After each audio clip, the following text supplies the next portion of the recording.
Well, welcome back to Legacy on Purpose. My name is Kyle Sanders, and it is an honor to have you join us. I am the founder of Legacy Consultants Group in Indianapolis, and this is our podcast where we focus on tremendous servant leaders and individuals who are making an impact on our community. And we're going to touch on a subject that very rarely is discussed in the financial planning community. We often will reference the black swan of financial planning as an unexpected healthcare expense in our retirement years. However, I would suggest there's another black swan, another thing that disrupts the security and stability of someone's financial future, sometimes in even more significant and devastating ways, which is an unhealthy relationship with the people we love the most, whether that's your spouse or your child, whatever it may be, that leads to a breakdown in the marital unit, that leads into issues with our kids in terms of addiction and divorce from them, where we end up choosing to be financially responsible for our adult age children. And it's because of that we invited on Mark Smith, MSW, founder and director of Family Tree Life Coaching. For 32 plus years, Mark has made a tremendous impact on families and on marriages by helping heal past wounds and past problems that occurred long before a couple got together. He explores what causes us to have unhealthy relationships with one another and the people we love, and how one can actually do healing work that allows us to build relationships that are healthy, that have quality boundaries, that shame is not present in those relationships. We're so excited to share with you the wisdom that Mark shares during this podcast. I have to tell you, of all of our guests so far, Mark was one I was really looking forward to, because I know right now more than ever the ability to build relationships and heal relationships and be at a place where the one we're with are at their healthiest is paramount. It's paramount. So enjoy Mark's wisdom. Thank you for spending time with us. And with no further ado, I give you the one and only, the incredibly impactful Mark Smith.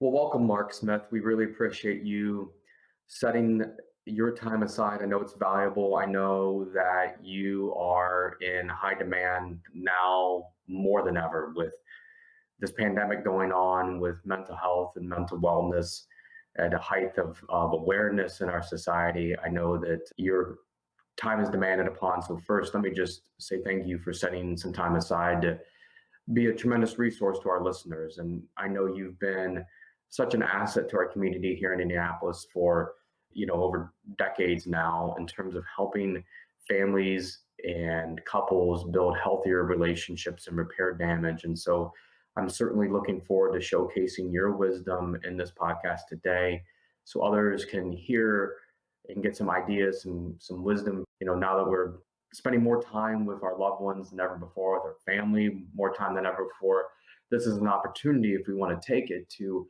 build relationships and repair relationships and heal wounds. And so I'm looking forward to bringing this out to our audience in this really timely way. So thank you so much for giving us your wisdom at this critical time in our country's history. Thank you, Kyle. It's a pleasure to be here on your show. Thank you. Thank you.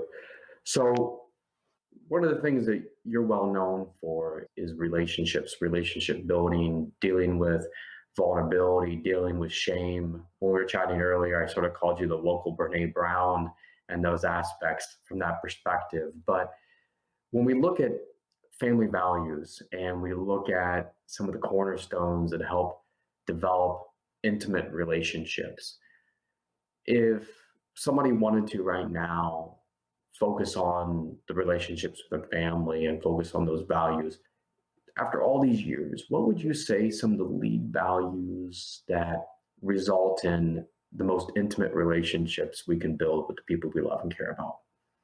Well, my take might be a little different from some people. The first thing that came to mind for me is something that we call interdependency, and that is not being too close, but also not being too far away. In relationships, whether it's a marriage, dating relationship, in the family, sometimes people are too close and there aren't boundaries between family members or intimate partners, and it looks great. It looks like the Waltons, it looks like Leave It to Beaver, but then the next generation pays the toll because the next generation comes out really highly dysfunctional, and everybody's scratching their head and say, how did that happen? They were the Waltons. So there's a middle ground of not being too far away. Too far away we call emotional cutoff, too much distance. Interdependency comes from people who have gotten healthy, who don't have a lot of shame in a marriage. They both know how to be needy and request that their needs be met. They both have good boundaries. They have good self-esteem. Nobody is controlling the other person. It's fairly rare in our culture to have a marriage and a family that has done that. So that's the first thing that came to mind. Second thing that came to mind is romance and sexuality is sacred. I don't know why it is, but it's just how people are built, how healthy people are built. That should be, saved for a committed marital relationship. And it's sacred. And when that gets violated, it can be very, very painful and even traumatizing. The third thing that comes to mind is having a commitment to marital vows.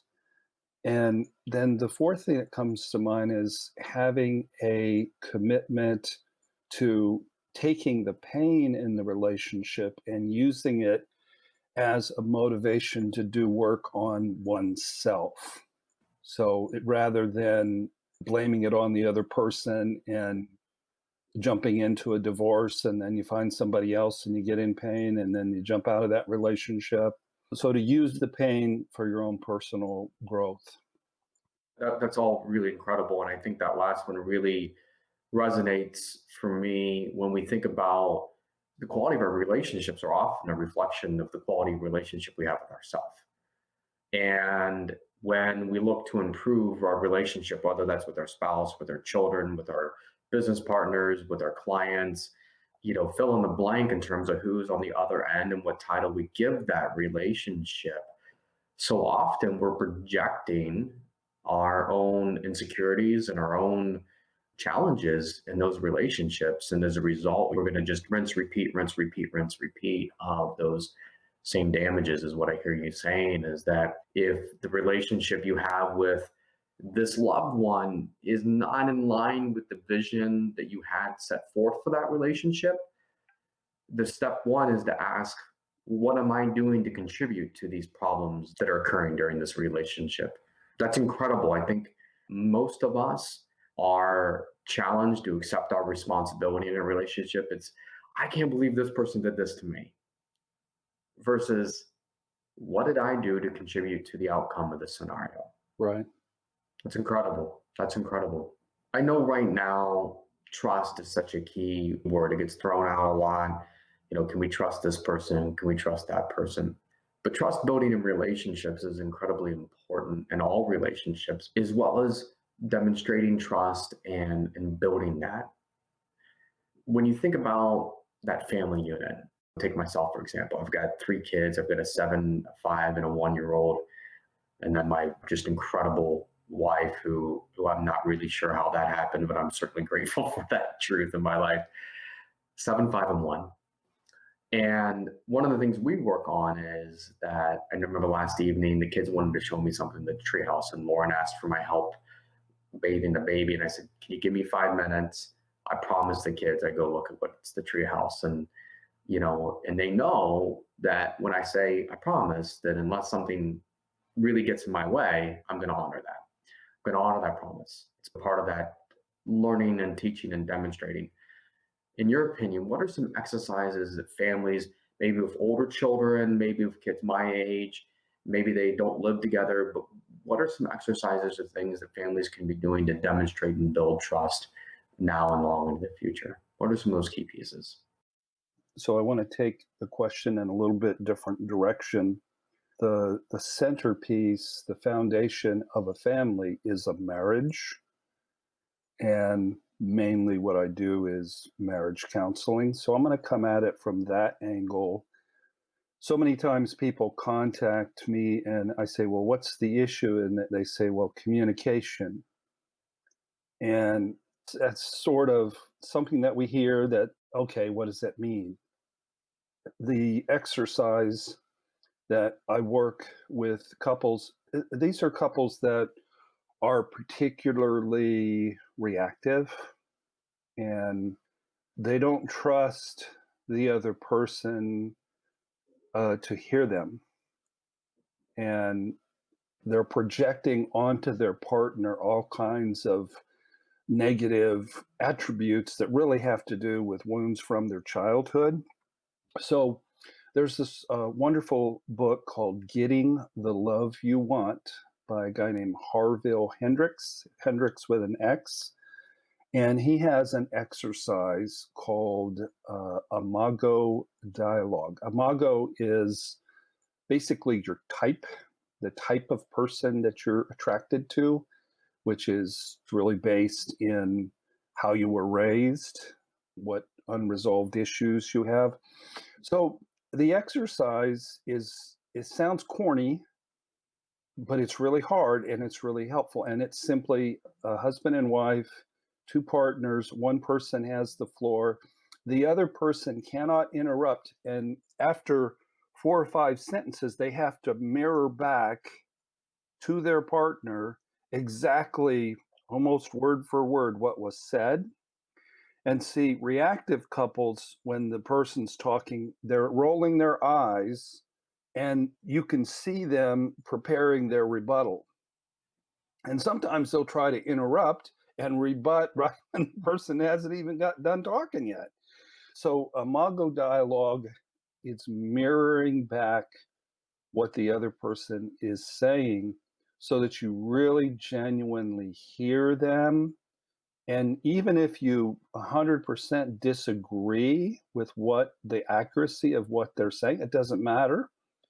Your job is simply to understand them. And hopefully, the goal is to understanding them to lead to empathy and to lead to a compassionate conversation rather than what happens in many relationships where it's real combative and nobody's listening.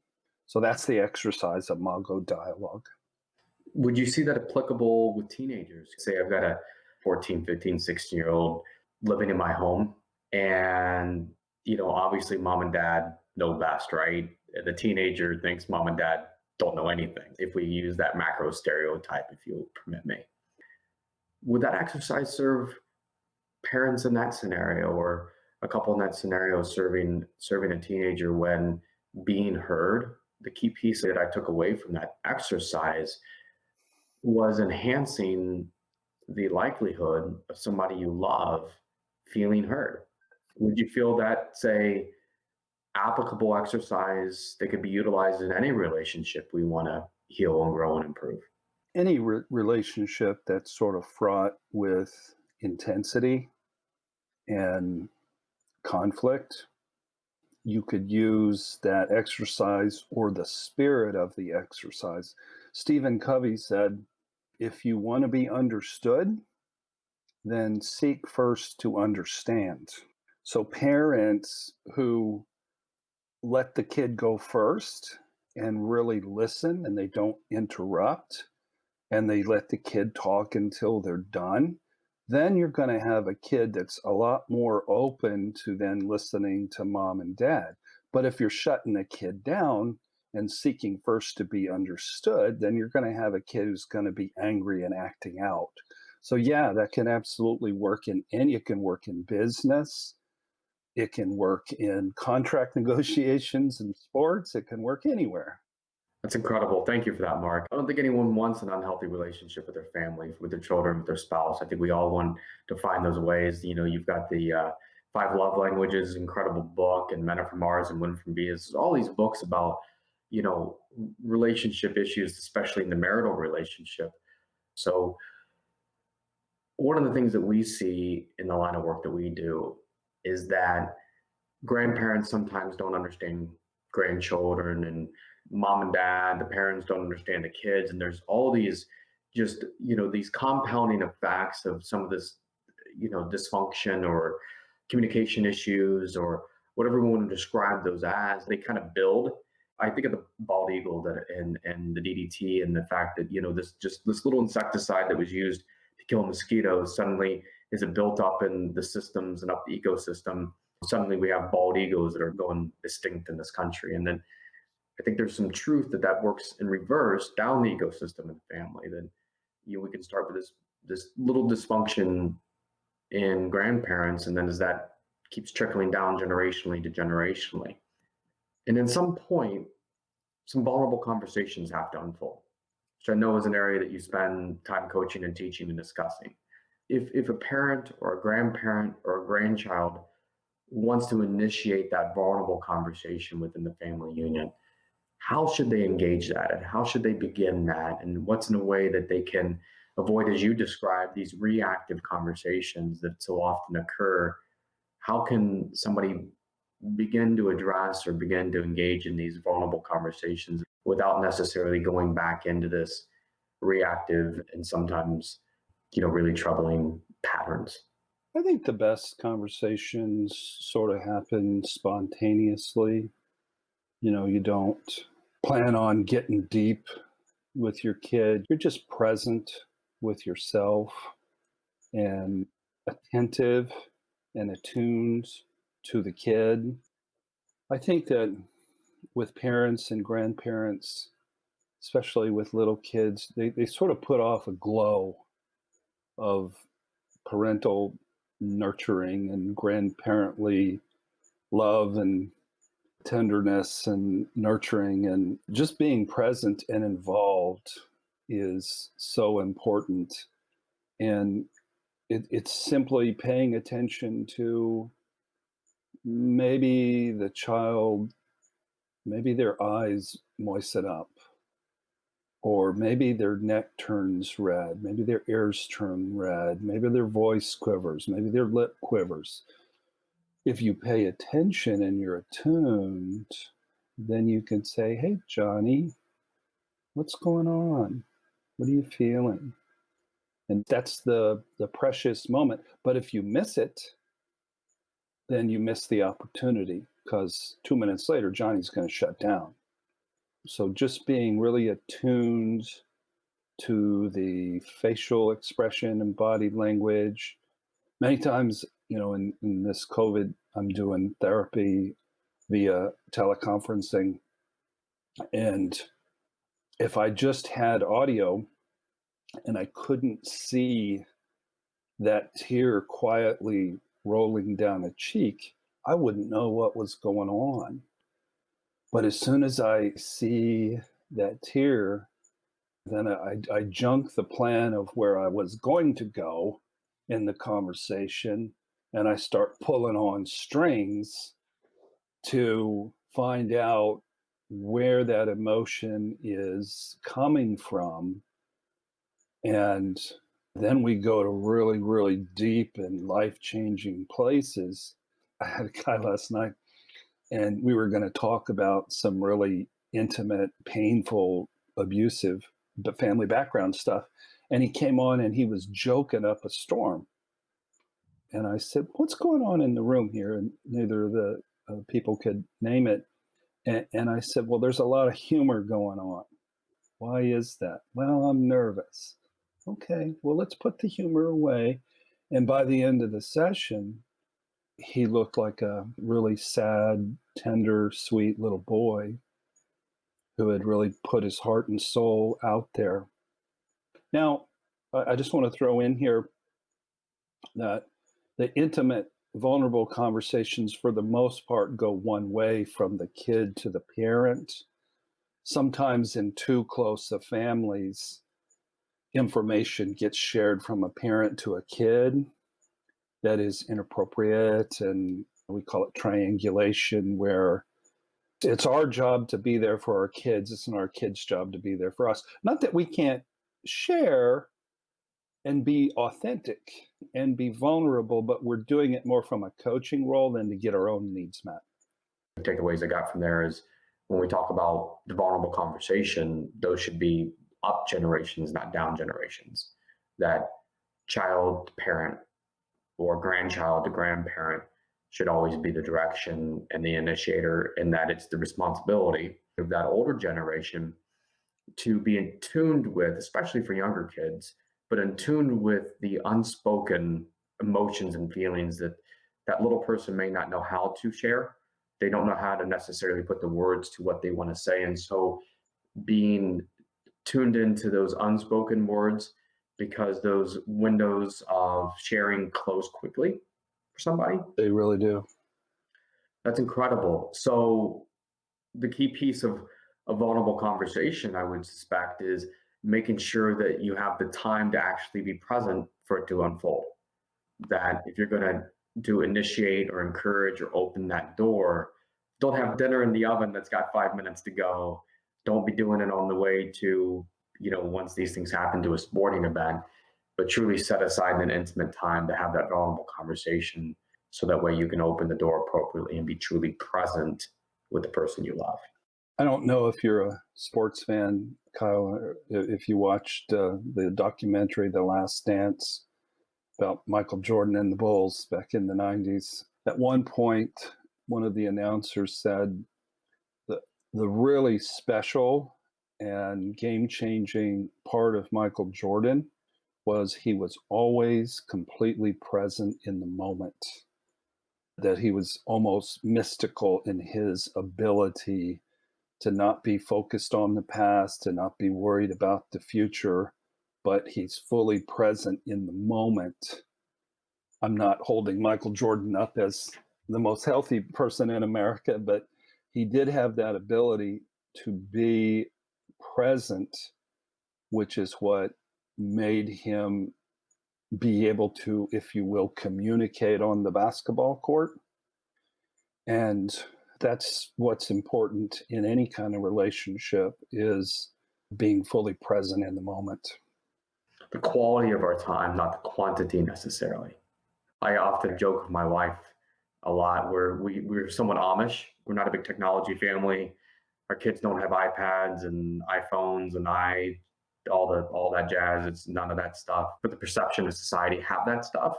Nothing wrong with those who do. It's just a choice we've made individually as a couple. And observationally, one of the things I wonder is, a lot of us walk around with a phone in our hand and they're not tuned into our kids. So one of the key takeaways I pull from that, Mark, is that one of the ways to build and heal and repair relationships is to actually be present in the conversations that are happening while they're happening. Yeah, that's one of the things that I hear most often in conflicts is, he's always on his phone. She's always playing. The bane of marriage and healthy families is video games and little games on phones. I mean, yeah, there's texting, there's YouTube, there's so many other things. People waste a lot of time fooling around with those little games on their phones, and they miss out on connection to themselves. And if you're not connected to yourself, I think you said earlier, it's hard to be connected to somebody else. It's incredible. So, in your opinion, for parents listening to this, what would you say the most significant lesson that a parent needs to learn to make sure that their child, and you've touched on this a little bit, but what else would you add that a parent needs to learn to make sure their child feels heard? What's a critical takeaway for parents as they listen to that? I would say that if there is a kid who's acting out, that parents call me and they'll want me to work with their teenager or even a younger child. And I say, sure, I'll work with your kid, but you have to come in and you have to go through a complete assessment where we study 4 generations, and you have to sit through a feedback session. I only want to see the kid twice. And frankly, I'm just seeing the kid to rat them out. Because if a kid is acting out, it's always about the architects of the family system, which is mom and dad. I can't fix the kid. I can hear the kid, but I got to fix mom and dad. So That's what I think parents need to know is kids are responding to something wrong in the system. And if there's something wrong with the kid, go fix the system, which is you and your spouse. Wow. Wow. So there's a book called Extreme Ownership, Jocko Willing. He's a former Navy SEAL. And he talked about this in Battlefield. He talked about this in corporate America, that the blame game is live and well in all aspects of the world today. And that if you want to improve something, start with yourself. What I heard from you there, which is incredible, is that so often we look at our kids and go, what's wrong with our kids? And the answer is you. There is you. It is you. The answer is you. The answer, you have all the solutions you need to improve that relationship, improve that behavior, improve those responses by healing your marriage and healing your own relationship with yourself and whatever architectural issues, as you so said so eloquently, need to be addressed. So that's incredible. It's incredible. You talked about empathy a minute ago. You talked about the exercise of listening to somebody to the extent for a few minutes that you can hear them well enough to repeat back almost verbatim what they said back to you, and to work on that. And certainly a tremendous exercise in terms of enhancing our listening skills. But for you, as you look at this, a good dialogue also involves asking questions, and a good dialogue also, if that beyond the exercise, but into the applied and into the experience, a good quality conversation often involves the person who is listening asking questions and seeking additional input and additional understanding. What are some key questions a person who's seeking to understand should be asking in real time during that conversation once they've built some of those key skill sets of actually listening? What questions they should also engage in beyond that, in your opinion? It's about paying attention to the process and pulling on those threads when you see emotion or resistance or anger or contempt or whatever you're noticing. There are ways to respond. But let's say you just meet somebody and you're wanting to get to know who they are. You get to know who a person is from where they came from, okay, and who they came from. So one of my favorite books is the book Roots by Alex Haley. And there was this powerful scene where Kunta Kinte, who was taken from his tribe, the Mandinka warriors in Africa, and brought to America and sold as a slave. And one day he was in the slave markets, and he looked around at some of the slaves that had been there for a long time. They didn't know anything about who they were. They'd been there for several generations, and they'd lost connection with their tribe and their ancestry and their legacy. So he made it a point to pass it on to his child, who passed it on to her child, who passed it on to his children, who passed it on eventually to Alex Haley, who wrote the book. And he looked around Punta Kinte at these people, and he said, these people don't know who they are, and they don't know where they came from. So when I get a person in therapy and I get down to business of filling out their family tree or their genogram, I start with, hey, where'd you grow up? And then I say, tell me about your dad. As you were growing up, what was your dad like? And then I say, third question, tell me about your mother. And when I get enough answers to those questions, I know a whole lot about that person. I know how they were wounded. I know how so many family values were passed on. Did they grow up in an alcoholic family? Did they grow up without a father? Did they grow up and their mother died when they were 4? Did they grow up in a religious family? So many things come from who are you and where'd you come from and who did you come from? That's what I ask. So, as we're looking to understand somebody, understanding their perspective, our listeners can't tell this, we got a pair of eyeglasses on. So at some point in time, you've been to an optometrist, somebody's decided that those little pieces of plastic that are covering your eyes help you have a better perspective. I think so interesting about what you just articulated is that what you're suggesting is that where somebody came from, what they experienced, not rightfully or wrongfully, but that lens of perspective drives a big piece of how they experience relationships in their life.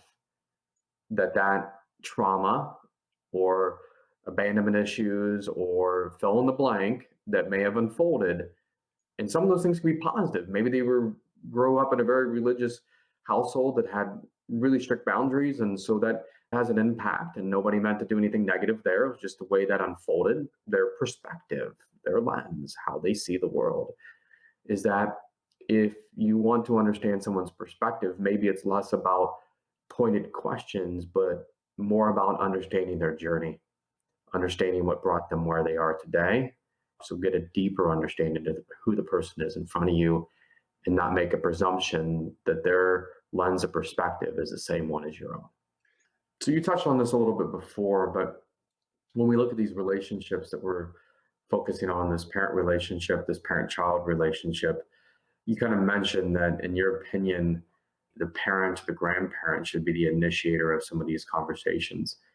But in some family situations, that just doesn't happen. Like mom and dad don't recognize that there's a relationship issue, they're stuck in their patterns and what have you. But the child may really seek to heal that relationship. They may really want a healthier relationship. Maybe they've spent time with you. Maybe they've spent time in reading their own books, or they've spent that quiet time in self-reflection and discovery to recognize that what they went through as a child needs to be discussed for forgiveness and shame to be set aside for a healthy relationship to unfold. How does somebody go about leading that kind of conversation? Or would you recommend somebody actually leading that conversation? Is there healing to be found in going through that process? And if so, in your opinion, is there somebody who should be leading that type of conversation within the family unit to heal some of the stuff that is ever present in our community globally and locally as well? Kids will instinctively step into roles where they're trying to heal the family. There's different family roles. The first one we call being a family hero. And it's usually the oldest child, not always. And they tend to become one of the alternative or additional parents in the family. They grow up too quick. Many times the second child is a black sheep or scapegoat, so they can't compete with the golden child, the family hero, so they rebel. Many times the third child is we call the lost child.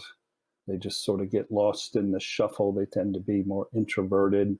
And if there's a fourth child, many times they're the mascot. They're funny, they're cute. Many of the world's great comedians are mascots who grew up in alcoholic families. So whatever role the kid plays, if they sense a broken parent or two, many times they're going to try, whether it's the mascot trying to chill the family out by telling jokes, or the family hero shouldering responsibilities and doing the cooking, or childcare when they're 10 years old. Those are ways that they're trying to make up for the deficits in mom and dad. So those people grow up and become therapists and become healers of people's family finances, pastors or missionaries or doctors or nurses, healers. They've been healing their whole lives. Ideally, it's a interdependent team of mother and father and mother, who are both equally skilled, equally motivated, equally healed, who take the leadership for, having deep, compassionate conversations. But unfortunately, many times in our culture, men, they sort of suck at it, to be honest with you. True. Very, very true. Very, very true. They just, they were taught not to cry. They were taught not to feel. They were taught to be in control. So I would say probably 70% of the time, the initial query for therapy comes from the wife, which tells me that she's taking the leadership for the emotional growth in the relationship. And she drags him into my office, and sometimes I walk over and I look at him, and he looks very uncomfortable. He really doesn't want to be there. He's putting off all kinds of I don't feel safe vibes. And I get him in the office and I'm like, dude, relax. It's going to be cool. I feel you, bro. You see, what marriage counseling for a lot of couples is they go in and they focus on what they think is the problem. And many times the wife thinks the problem is the husband. And many times they'll go into a non-family systems therapist, and a marriage counseling is, instead of having one person tell you how much you suck as a husband, there's two people telling you how much you suck as a husband. You're just writing a big fat check to the one at the end of the hours. So they're like, I know what this is. This is a double team, and I'm going to be shamed, and I have to pay for it. Insult to injury. And I'm like, relax.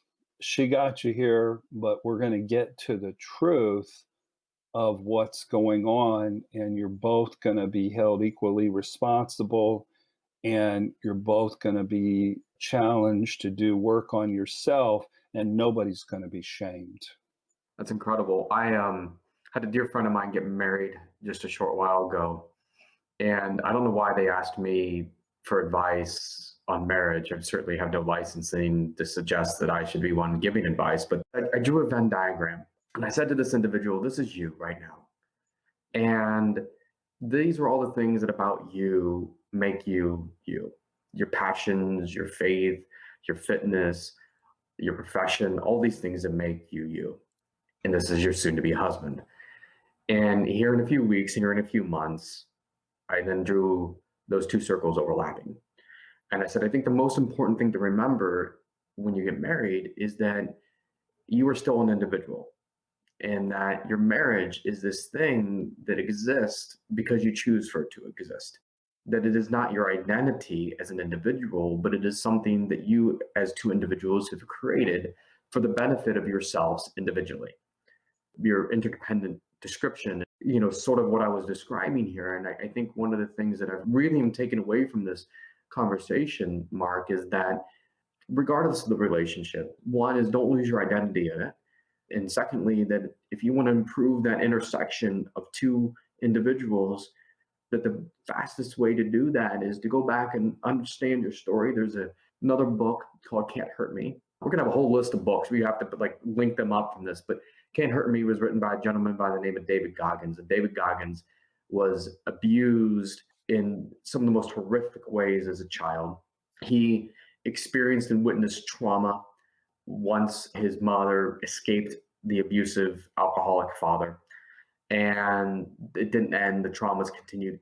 But he's gone on to become a Navy SEAL, a Army Ranger, and I think there's one other thing he's incredibly accomplished in the armed forces. Left that, he's one of the world's world-renowned ultra-marathon runners as well. And just a very incredibly disciplined individual. And he talks about how he got to that, is that he had to go back into the dark places of himself. He had to do the dirty work, the pick and shovel work of self-reflection, and fix the fake stories, the stories that weren't true that he was telling about himself, to become a better person. He couldn't keep holding on to this past, which was true. All those things are true, but they don't have to define him. And when we think about this Venn diagram intersection that I was referencing, that if we want to improve the intersection of any relationship, you've got to do what David Goggins suggests in his book, Can't Hurt Me. We've got to do what Mark Smith is suggesting during this conversation, is that you got to understand, where did you come from? Who made you? Where were you made? What are your stories? You can't ignore your story, and you've got to address the things that came from that story. Yeah. Tell you what, Kyle, we're really on the same wavelength because it isn't just about understanding your story. It's also about what this David Goggins says is you have to transcend your story. You can't let the abuse and abandonment define you the rest of your life. You can, but you're not going to have a very fulfilled life. You're not going to have very much control and direction in your life. So it's about locating that wounded inner child, but then healing and growing it up so that we can make conscious adult decisions and be driven by that part of our personality instead of driven by our wounded little kid. The problem is in marital relationships, things are driven almost exclusively by the unconscious and by the wounded little kid. And so that can become quite messy and painful and irrational. So I like what you're saying there about going into the dark places and fixing the false stories and not being defined by the horrible things, but being able to build a life that's more healthy and more individuated and really more joyful. When we think about wounded children, when you're operating from that place of trying to fix something, they're going to build dependent relationships. You need to fix me because I'm broken. And when you don't fix me, there's something wrong with you kind of stuff. Or, Neiman Marcus or Saks Fifth Avenue or, Amazon or fill in the blank is going to fix my problems because I'm going to keep buying things until my inner child feels better. Or chocolate chip cookies and ice cream sandwiches are going to fix my inner child, or drugs and alcohol that make me forget how bad that hurt because I'm not willing to fix it. Or maybe I'm unwilling to take the perspective to understand maybe what mom and dad were going through. Maybe mom and dad's business were failing. Maybe they didn't mean to take it out on you. Maybe that's what they experienced from their parents. They had no idea how to internalize failure and not take it out on their kids. So maybe they didn't mean to. They just didn't know anything different. And the gift of forgiveness and the gift of letting go, and to understand that the perspective you have of what you experienced as a child were those of a perspective of a child, not as of an adult that you are today. And so that's such an incredible gift to understand as we look to help people be more financially fruitful, help them be more relationship fruitful, help them be healthier in all their interactions. Is it being truthful of the story you lived through your adult eyes, and forgiveness and healing is an integral part of that, in your opinion? It's incredible. So you've been impacting families, what, 32 years? Is that right? Yeah, it's been 32 years. That's incredible because you only look 37. So that's incredible that you've been at this for 32 years. You must have started awfully young. I did. And you have a family of your own as well. So when we think about all these values you're instilling in relationships and the impact that has on the community, what would you say the three most important values that you instill in others each and every day that you hope your children will carry forward into their future? Some of the stuff I would like to instill, and I think I have with my kids, I want them to know that relationships in the long haul are really difficult. When I see a couple of 24-year-olds getting married, walking down the aisle to the altar, I always cry because it's so sweet. But I see two lambs being led to slaughter because they have no clue how difficult it ultimately will be if you stretch it out over 20, 30, 40 years. There's going to be hard times. There's going to be painful times. There's going to be wounding that happens. So I want my kids to know that relationships are hard. The second thing I want them to know is relationships are a vehicle for emotional healing, that God in his wisdom decided that when we have unresolved wounds from our childhood that really need to be addressed, our defense mechanisms helped us as children, and they helped us get through, our 20s and get us married and get us having children. But then after that, our defense mechanisms generally just cause blind spots, and they cause us to make unwise and unhealthy choices and decisions. So I believe God in his wisdom chose marriage to be the tool of growth. There's a place in the Bible that says iron sharpens iron, and so one man sharpens another. Well, that happens in marriage. There are a lot of opportunities to get sharpened. I want my kids to know that you get into your 40s, you get into your late 30s, and there's going to be a day of reckoning. There's going to be some painful stuff come up. It usually isn't when you have small children, Kyle, so you're good for now. When you have a 5, a 7, and a 1, you're just changing diapers and getting through kids through the bathtub and getting them fed and getting them to school. And I don't see people come to therapy at your stage of life. They come when that last one goes off to about the 3rd or 4th grade and they're becoming more independent. That's the time when the growth happens. And I hear from couples, some of the most wonderful times in life is when you have small children. Oh, it's incredible. My youngest is walking. I've experienced that joy 3 separate times. It's such a gift. And, I think I shared with you. My wife's an author. She wrote a book/journal called the I Am Journal that helps individuals with their spiritual journey and their spiritual development.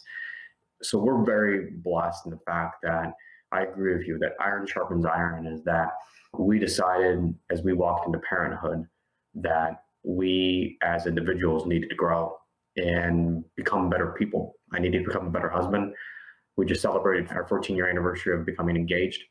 And we're sitting on my couch and I looked at my wife and I said this to her, and I think this will resonate with you. I looked at her and I said, I am so happy you're no longer married to the man you said yes to. I said, because the woman I'm looking at today, right now, deserves a man that was better than what you said yes to. And I'm grateful that you and I chose to embark upon this journey of becoming better people. Because of that, I can sit here beside you and be even more grateful that we're married today than the day we started this all out. And so kind of got a little bit of a tremendously different story from that perspective than maybe some couples do. It's of all the things I'm most grateful for, it's not my kids. I love them to the ends of the earth, and I'm incredibly grateful that they are part of my life. But the thing for me that I hold at the highest level of gratitude, it's not my financial well-being, it's not my own health. It's the fact that my wife and I have embarked upon this journey of together in different ways and different phases of becoming just better people. Because I would agree with you wholeheartedly that the only reason we have a better marriage today than we did when we first walked down the aisle, and we were, holy cow. I mean, I wasn't 23, I was 28. I was a lamb to the slaughter times X. I had no clue, zero clue. And I know those words may not resonate well with others. I apologize if you're in the wedding industry and your clientele are hearing those words, but it's the truth. It's absolutely the truth. Is you have no idea. You have none, zilch, zero, and there's nothing that can prepare you for that journey. And so much of it, I think, is predicated on the truth is that most of us, I don't know, I'm sure you've read it, Dr. Wayne Dyer's Your Erroneous Zones, an incredible book, New York Times bestselling book, and all Dr. Dyer's work was incredible in my opinion. But so many of us are operating from false stories that we tell ourselves. And we're perpetuating and projecting that on the people we love. And when you get into that marital relationship, boy, do they take a lot of that. We wanted to pause for a moment and share with you an exciting offer we have for you as a listener of our podcast. How do you retire happy? How do you retire in such a way that it is a grand adventure for you and for the people you love? Well, go to legacyconsultantsgroup.com. That's legacyconsultants with an S, group.com, and download our free copy of Retire Happy, our ebook, as a gift to each and every one of you, our listeners, and use this as a guide to be on purpose with your retirement. That's legacyconsultantsgroup.com for your free ebook, Retire Happy. Now, without any further ado, we bring you back to our episode. So my third thing, I want my kids to know that in relationships, that you yourself are 100% responsible for your life. There are no victims in marriage. You get what you sign up for. And in business, one of my favorite authors, Michael Gerber, he talks about if there's a problem in the business, there's an old saying, the fish stinks from the head down. If there's a problem with the business, there's a problem with the business owner. And if there's a problem in your life, in your relationship, there's a problem in your life financially, the problem is always 100% your responsibility, which is good news because then you can fix it. You know, if it's being done to you willy-nilly and just unfair, then the world's a really scary place. We're always responsible. So it may not be your fault, but it is your responsibility. Oh, I love that. I've said that many times. And I think there's those mantras, those repeatable statements that so much dictate our life. If you believe that, which I do, and you do, and you've ingrained that in your children, that even the things that aren't your fault are still your responsibility to fix if you care about them getting better, then you decrease the likelihood of victimhood and that victim mentality, right? Is that what we say over and over and over and over and over in our head becomes the behaviors that manifest out into our life. And so one of the big takeaway in what I hear you saying and what you've tried to instill in your children is a set of belief systems that if acted upon will manifest themselves in quality relationships in their life. You are an expert, but I would argue one of the experts in understanding generational patterns in relationships. And it's the first thing you do this family tree history piece, right? That's what you're well known for. How do those patterns affect the family unit, in your opinion? How do those tend to repeat? And what has your 32 years of experience taught you from observing and experiencing that? So I know this is just a podcast and people can't see the family tree, but I'll show it to you, Kyle. Holy cow. That's a family tree on one side, and that's the other side. This is typically what, after 3 to 4 sessions that I've gathered all this information. Let me have you pause for a minute, Mark, Okay. so I can describe what I'm seeing here. So I want you to imagine a coach standing at a whiteboard, and he's writing up the X's and O's of a football schematics. But then he's made every single note about every player on that field possible in one piece of paper. So what Mark has really done here in a really incredibly graphic way, at least what I'm pulling from it, is he's drawn out all the players on the field that are impacting the result of, and I'm going to you use the sports reference, I'm going football versus basketball here. We've got a lot more players on that field, but he's drawn up a graphic that literally looks like X's and O's on a football field, descriptions of each player. So tell me about that. What is that graphic and what do you use that tool for, Mark? Twice in the Old Testament, there's a scripture that says, the sins of the fathers shall be visited upon the children and upon the children's children to the 3rd and 4th generation. So what we do is very simple. I just get 4 generations on one piece of paper, and the color and the symbols mean things, whether it be emotional cutoff, too distant a family's abandonment. The red lines are conflict. The green lines are physical abuse. The blue lines are enmeshed families. I get that all on one piece of paper, and it doesn't take a brain surgeon to figure out what happened, because I look at the grandparents or the great-grandparents and I see how they affected the next generation, and then I study the parents of the clients and see how they were impacted. And now I can understand what's going on with the couple. When I see a couple sitting in front of me on a couch, I don't see 2 people, I see 14. I see parents on both sides. I see grandparents on both sides. And I tell couples when they come in, I said, y'all are 45 and you've been working at life for a long time and your life is like a 1,000-piece jigsaw puzzle.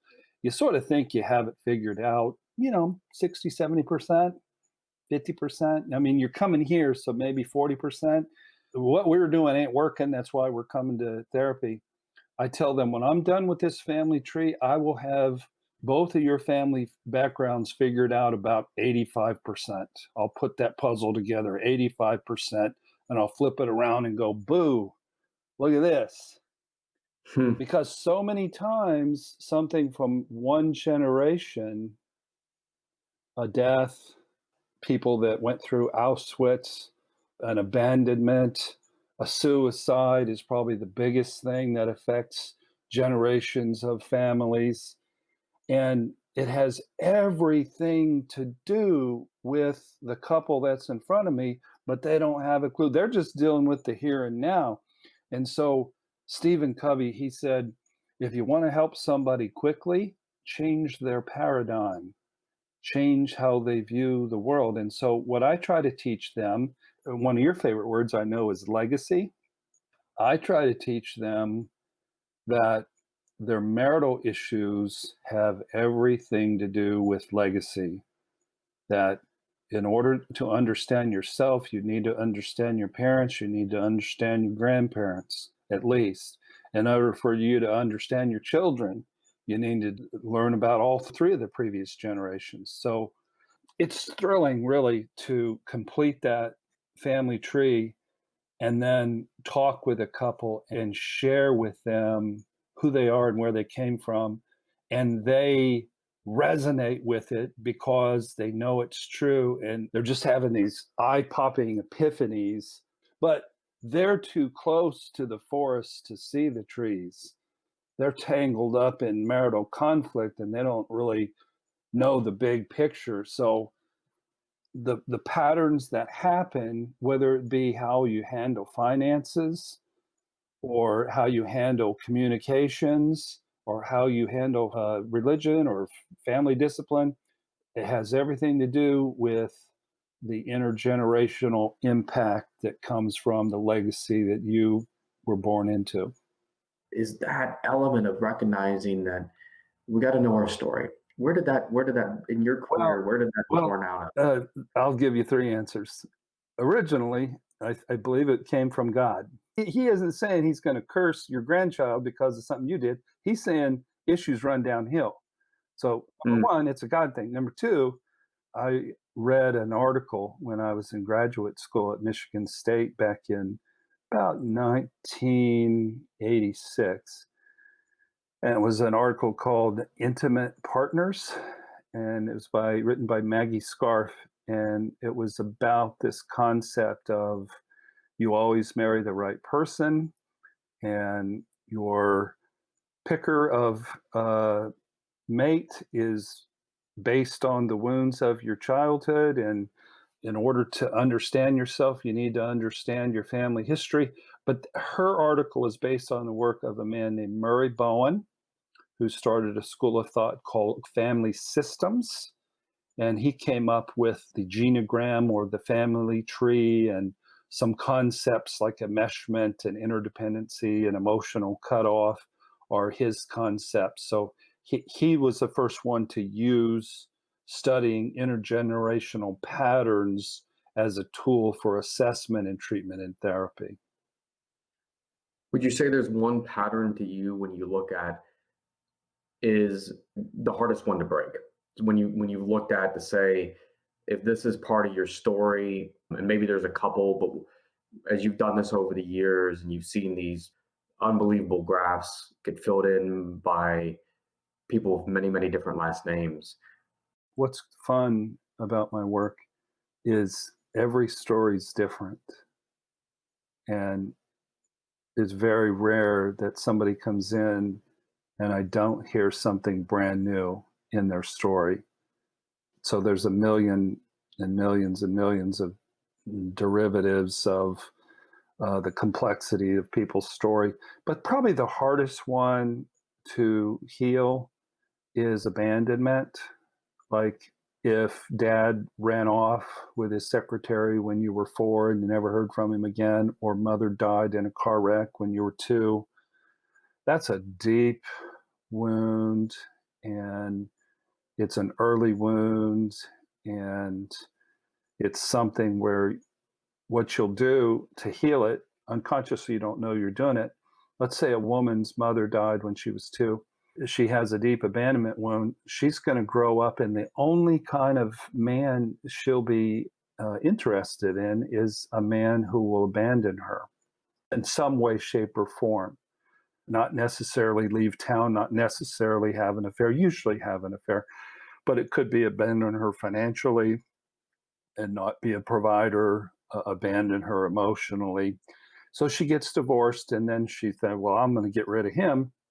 I'll fix this problem. I'll find a guy who really loves me. She goes out and picks a guy who really loves her for about a year or 2, and he turns back into the same guy. And that's a toughie. I call it the most painful issue known to mankind, is a deep sense of emotional abandonment. Thank you for sharing that, because I think sometimes when we can understand ourselves and what we're struggling with, and to know the significance of what we're trying to overcome, and if it's contrary to what we may hear, then we give ourselves permission to not be so ashamed of the problem we're trying to overcome, when we don't feel alone in that challenge. You've read some Brene Brown, I can tell.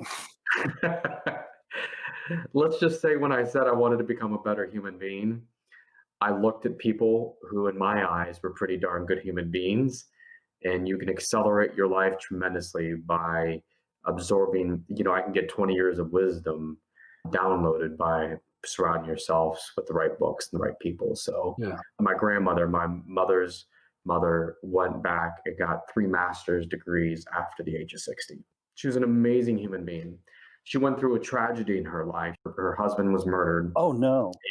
Yeah. And you want to talk about leadership at the next level, that'd be enough to shut most people down and honor anyone who's taken a different course. But my grandmother instead went on to further her education and work in a mental hospital and health hospitals to serve individuals who've gone through trauma. And so there's a real reason why I adore folks in your work. And the thing I credit her the most is being a lifelong learner. It's what she demonstrated, is that you're never too old to learn something new. It's one of the things I'm just honored the most about. She taught myself and all my cousins so much, and the way to live and the way to love and the way to learn and the way to serve. She was all those things. So yes, definitely some Brene Brown in there. So we've talked about a lot. We've talked about trust. We've talked about relationships. We've talked about your kids. We've talked about a lot of great things. And so first I want to just stop and pause and just reflect on all this. Is that what I've heard so much throughout this is that right now, regardless of where someone's situation is, that if they want to improve their family, their marriage, their relationship, their kids, wherever that begins, it's not about necessarily initiating a conversation. In your words, you think those should evolve organically to begin with. But if you want to improve generationally, top to bottom, the relationship with your parents, the relationship with your children, the relationship with your spouse, that the first thing to do is to begin to work on the relationship with yourself, these unhealed traumas, to really uncover your full generational story, go back, understand where you came from, truly understand where you came from, not this surface level stuff. I mean, that was incredible what you showed. And the only path in your eyes to healing relationships financially, intimately, romantically, however you want to define that, is to heal the relationship with yourself in the past that you've had. Mark, thank you so much for investing your time with us. Before I ask you one more question here, I just want to pause. I was looking forward to this conversation. I was excited about it when I saw you hop on our calendar. I said, I can't wait to dig in to your wisdom, to share it with our community. I think so often we're afraid, especially as men, we're so afraid to say, I'm not well. We're supposed to be this riding in on the white horse and that hero, regardless of our family history and tragedy and things that occurred in society. That's our perceived expectation of men. And so, one, I love hearing the way you help men feel comfortable in your office and the way you break down those barriers so true healing can unfold by recognizing that shame and blame has no place in the process of healing. And I just want to recognize you. I imagine that the amount of family healing, relationship healing, marriage recovery that's occurred through your wisdom and through people's vulnerability and trust in your relationship has truly shaped and changed our community as we know it. So thank you for making 32 years of impact in families in our community, and just what an incredible career. And I'm so thankful for the impact you've had on our community. The strong families are a key piece of a strong community. So thank you for that. So let me ask you one last question before we let our audience go. What does legacy on purpose mean to you, Mark? Well, when I thought about that question, I thought of the alternative, and that is legacy by accident. And when the wounded little kid is making the decisions, so I got to be honest with you, I grew up in a really broken, really dysfunctional home, and I've done everything I could to get healthier and get better, but it's been hard. Not everybody's created equal. Some people grew up in healthier homes than others, and so much of my legacy has been by accident, by making mistakes, by letting the wounded little kid run the show, by having issues of brokenness and dysfunction do harm to my financial legacy. So, what legacy on purpose, it sounds like, means to me as a therapist is grow up your wounded inner child and make adult decisions that are sound for your kids, for yourself, for your finances. And it sounds like to you it means, which is a very unusual but wise paradigm, I think, is basing the planning of financial, wellness on emotional wellness and family wellness. That's brilliant. It really is, because somebody can save as much as they want to, but if they go through 3 divorces, they ain't gonna keep much of it. So that's what it means to me is, and I wish I could go back and do it all over again and have a redo and make wiser, sounder decisions, but none of us have that. All we have is today, and hopefully we have tomorrow. But what's happened has happened, so let's learn from it and have our legacy be a lifelong message of, hey, that guy made mistakes, but he learned from it, and here's some blessings that he left the world. That's powerful. And I think you're a tremendous testament to this, is that we have a legacy. We all do. The question is it going to be one that is healthy? Is it one that's going to be on purpose? That's incredible what you just said. So thank you so much. Thank you for sharing your wisdom with us today. And I hope that this podcast and this episode results into a lot of people seeking healing through you or through others that are available to them in a way that is meaningful. So that way, all aspects of their life, their family, their relationships, their finances can be healed and well. So thank you for today. Thank you, Kyle.